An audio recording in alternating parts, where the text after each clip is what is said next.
Dans cette vidéo, je vais te montrer comment passer de ce type de luminosité, ce type d'éclairage pour tes vidéos, à un type d'éclairage beaucoup plus professionnel comme tu vois dans cette image.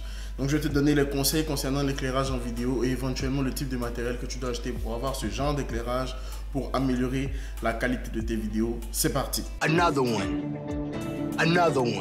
Salut, c'est William, bienvenue dans cette nouvelle vidéo et bienvenue sur ma chaîne YouTube si c'est la première fois que tu es sur ma chaîne. Ici, je te partage les outils et les stratégies pour bâtir ton influence sur YouTube. Du coup, dans les outils aujourd'hui, on a comment éclairer ses vidéos comme un pro. Je suis aussi photographe et vidéaste de mariage. Donc du coup, c'est là que j'ai appris la lumière, j'ai appris comment faire toutes ces choses-là.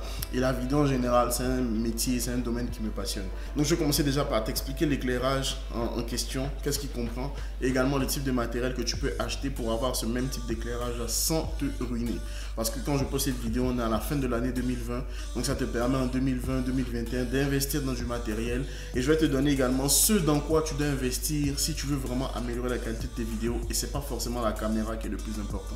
Donc d'abord, il faut comprendre que ce type d'éclairage là, c'est un éclairage avec deux lumières. Ok, donc j'ai cette lumière qui est ici, j'ai une aussi qui est là sur ma droite. Donc c'est certainement ta gauche. Et derrière, tu vois, tu as la lumière du jour ici. Donc ici, je te montre la lumière du jour. Et tu as une petite lumière là derrière, qui est une lumière qui ne coûte pas très cher. Donc bien sûr, les lumières de Noël, bon ça c'est parce que c'est les fêtes de fin d'année. Ho ho ho! Merry Christmas! Donc la première lumière ici, c'est celle-là. Donc c'est ce qu'on appelle en anglais la key light ou la lumière principale. J'ai pas trouvé d'autres traductions en français. La key light, c'est celle qui va donner le plus de quantité de lumière sur ton visage, donc sur ton sujet. En l'occurrence, ça peut être toi, ça peut être quelqu'un que tu filmes.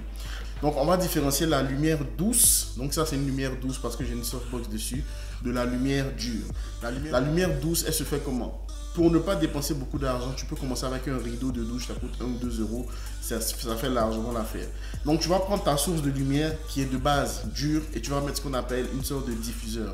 Un diffuseur, c'est une softbox. Ok, quand j'enlève la softbox, la lumière sera beaucoup plus dure. Mais la softbox, donc le diffuseur qui est sur la softbox, il permet d'adoucir, soft, doux, il permet d'adoucir la lumière pour que la lumière soit bien sur ton visage, que ce soit pas quelque chose de dur, tu vois. On a un éclairage à 45 degrés environ sur ma gauche ici, donc j'ai la lumière qui vient dans ce sens-là, et c'est un éclairage style butterfly. Butterfly pourquoi? Parce que tu vois, j'ai une ombre un peu sous mon nez ici, et j'ai une ombre un peu en bas, donc c'est ce qu'on appelle le butterfly, donc papillon si tu préfères, ok. Deuxième lumière, c'est la lumière à ma droite, tu vois, lorsque je mets ma main là, ben, tu vois, je n'ai plus cette sorte de lumière ici. Alors, c'est une lumière qui permet d'aller du blanc vers le blanc chaud. Donc là, j'ai mis plutôt du blanc chaud pour coller un peu avec l'ambiance du salon, les lumières que j'ai aussi derrière, pour que ça se mélange bien. En anglais, on dit blend, donc j'ai failli dire pour que ça se blende bien, pour que ça se mélange bien, que ça aille bien ensemble, ok? Donc cette lumière-là, elle est juste sur ma droite ici, donc elle n'est pas derrière. Mais tu peux aussi également la mettre bien au fond si la lumière est forte pour que ça vienne comme ça vers l'arrière et ça crée une meilleure séparation entre toi et l'arrière-plan. Ah! Concernant l'arrière-plan, pour avoir un flou d'arrière-plan, mieux vaut que tu filmes dans une pièce ou dans un espace où il y a une profondeur derrière. Sinon, tu risques de ne pas avoir un meilleur arrière-plan, ok? Donc, ce que tu vas faire également, c'est rajouter 2 types de lumière dans le fond ou 3, ça dépend de toi, pour créer des lumières d'ambiance ou des lumières pratiques. C'est un peu la traduction que j'ai trouvée. Practical light en anglais. Donc, tout au fond là, derrière, ici, donc sur ma gauche, donc je prends sur ta droite là, c'est une lumière Amazon qui coûte environ 20 euros, qui est une practical light qui permet d'avoir 3 niveaux de luminosité différents. C'est une lumière aussi qui peut changer de couleur. Donc il y a plusieurs couleurs dans cette lumière là. Mais j'aime pas mettre le mode où ça change de couleur à chaque fois parce que je trouve que ça peut distraire un peu. Alors que là c'est très bien comme ça et ça fait l'affaire. Ok. Et sur ma droite ici, donc je pense sur ta gauche, c'est la lumière du jour. J'ai juste légèrement un peu ouvert les volets. Ce que je ferai dans le futur, c'est ne plus mettre la lumière du jour, mais acheter une 3e, une 4e ou 4 lumières, je pense, pour avoir une lumière artificielle là qui vient ici. Pourquoi est-ce qu'on utilise les lumières artificielles? Pourquoi c'est mieux? Parce que tu contrôles l'éclairage. Tu vois, avec ce style de setup, avec ce style de lumière, je peux filmer de jour comme de nuit, j'aurai toujours le même rendu. Le problème de la lumière du jour, c'est que tu as les nuages qui peuvent passer au milieu, il peut pleuvoir d'un moment à un autre. En plus, la luminosité va baisser tout au long de la journée, après il va faire nuit. Tu n'as pas la maîtrise sur la lumière du jour. Donc c'est vraiment essentiel de miser, d'investir sur de la lumière artificielle. Deuxième élément, pourquoi c'est important, ça te permet de contrôler les réglages sur ton appareil et de contrôler également la quantité de lumière qui peut venir. Cette lumière sur ma droite, tu peux contrôler la quantité de lumière. Je pense que je suis à 30% environ de luminosité, pas à 100%. Celle-là, je ne peux pas, mais c'est pas un problème parce que je sais exactement le rendu que j'ai avec cette lumière-là et ce que je peux me permettre de faire avec celle-là. Donc tu peux prendre le kit de 60 €, tu peux en prendre 2, ça te fait 120 € et tu as 4 lumières. 4 lumières, c'est beaucoup, mais généralement, on commence avec une lumière, c'est-à-dire la softbox qui est là, et une peut-être pour le fond pour avoir un peu de séparation, créer un peu plus de vie dans tes vidéos et après tu investiras sur d'autres lumières. Tu as compris que dans cette vidéo, la lumière c'est super important et je vais te dire maintenant dans quoi est-ce que tu dois investir lorsque tu veux améliorer la qualité de tes vidéos. Non, ce n'est pas la caméra. Il faut que tu comprennes bien que tu peux commencer simplement avec ton téléphone. La caméra n'est qu'un outil. Ce que moi je te recommande de faire en tant que photographe et vidéaste, commence d'abord avec ton téléphone, c'est bien, mais si tu veux investir dans une caméra, achète une caméra avec un objectif interchangeable, c'est-à-dire tu peux enlever l'objectif et mettre un autre à la place. Parce que c'est l'objectif qui va te donner le beau rendu, le beau flou d'arrière-plan, etc. Là en ce moment, je ne vais pas rentrer dans les termes techniques, mais pour que tu comprennes, tu as une vision dessus.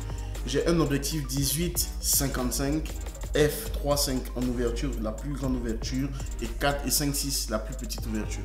En termes d'ouverture, plus le chiffre est grand, c'est-à-dire 12, 15, 20, etc., plus l'ouverture est petite.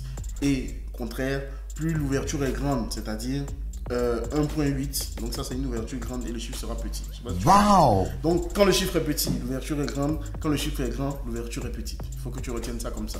Aujourd'hui, si tu as un budget de 100 € environ, tu peux t'acheter un objectif à ouverture 1.8. Ça sera généralement un 35.50 mm. Peu importe la marque dans laquelle tu te trouves, tu peux trouver des objectifs comme ça à 100-150 €. Et c'est ceux-là qui vont te donner un beau flou d'arrière-plan et qui vont te permettre d'avoir un bon rendu. Par exemple, dans cette vidéo, j'ai filmé avec un objectif 18-35 ouverture 1.8, donc il y a un beau flou d'arrière-plan derrière, mais sauf que cet objectif là il coûte 800 €. Donc tu n'as pas besoin d'investir dans un objectif à 800 € lorsque tu débutes. Tu peux commencer avec un 50 mm et avoir un beau flou d'arrière-plan derrière. Maintenant, ça c'est la caméra. Là, on n'est pas vraiment en train de parler de la caméra, on parle de la lumière. Mais dans ce dans quoi tu vas investir en premier, il faut que ce soit la lumière et l'audio. Tu peux avoir une mauvaise qualité vidéo, c'est-à-dire une qualité de vidéo pas terrible, mais si tu as un bon son, les gens vont rester. Mais si tu as un mauvais son, ils vont partir. Donc l'audio d'abord. Donc j'ai un micro ici. De toute façon, tous les liens sont dans la description pour que tu retrouves tout le matériel que je suis en train de te citer. Donc j'ai un micro Rode, un petit micro qui coûte à peine 50-60 €. Après l'audio, investis dans la lumière. On vient de parler de la lumière aujourd'hui. Ensuite, investis dans tout ce qui est objectif. C'est ça qui va vraiment être important. C'est ça qui va vraiment donner un beau look à tes vidéos.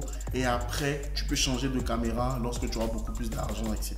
C'est une erreur de débutant de commencer par la caméra. Je recommande toujours de commencer par maîtriser la lumière, avoir un bon audio et après tu peux investir dans la caméra. Rien qu'avec ton téléphone, tu peux sortir des vidéos super qualitatives si tu maîtrises ta lumière et si tu as un bon audio. Et si tu veux savoir le setup que j'ai en ce moment, ce que j'utilise pour tourner mes vidéos, tu peux cliquer sur cette vidéo là et je te dis à la prochaine. Ciao.